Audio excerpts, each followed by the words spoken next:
The arms deal corruption trial involving former President Jacob Zuma and French arms company Thales has been adjourned to the 15th and 16th of August. This is to allow the former president's second bid to have the prosecutor Billy Downer removed from the case. Ziyanda Ngcobo has more.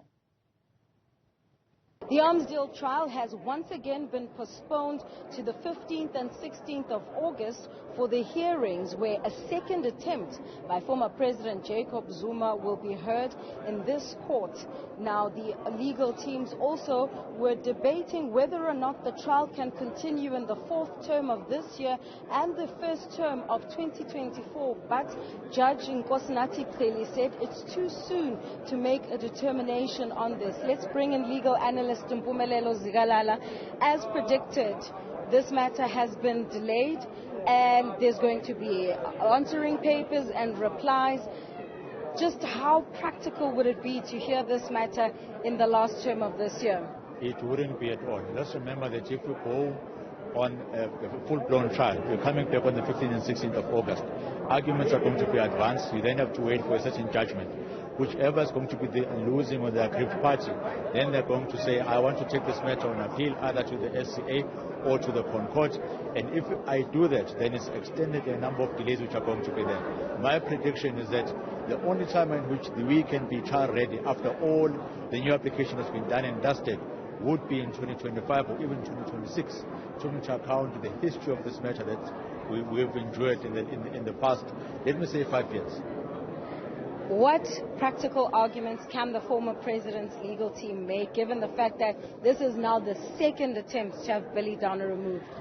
Maybe the focus now would be on the recent attempts or the recent developments that have taken place in the matter. Firstly, when they came here in the first stage, there was no prosecution which was taking place.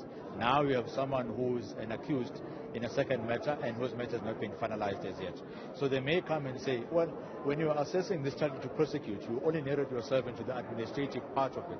Now we are coming out with the context, the meat of the disgruntledness that we've had or the transgressions that have taken place. And it has been clear in a number of admissions which were said in the trial that, yes, indeed, information was leaked out, information was given to a media journalist, and on that basis you can't have, or the court will be left with the task of assessing, is that fair in the context of one receiving a fair trial, or are there instances in which we have to say, remove this prosecutor, get another prosecutor to come in so that the free trial would be determined. Another interpretation would be, let's look at the details of what does it mean to say I'm going to have a fair trial.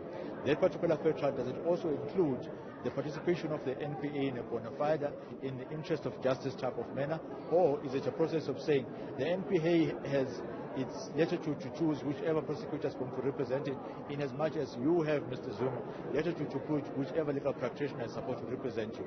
The Concord has decided on the matter in terms of the administrative nature of it. Now it should be up to the former president to persuade this court to then say, do you want to extend that interpretation to make it a bit wider, to include the conduct of the prosecutor, taking into account this type of instances and even the complaints that have been made to other regulatory bodies? Thank you very much, He is basically saying that it may take even another 5 years before we actually see the first witness take the stand. For Newzroom Afrika on Channel 405, I'm Ziyanda Ngcobo in Pietermaritzburg.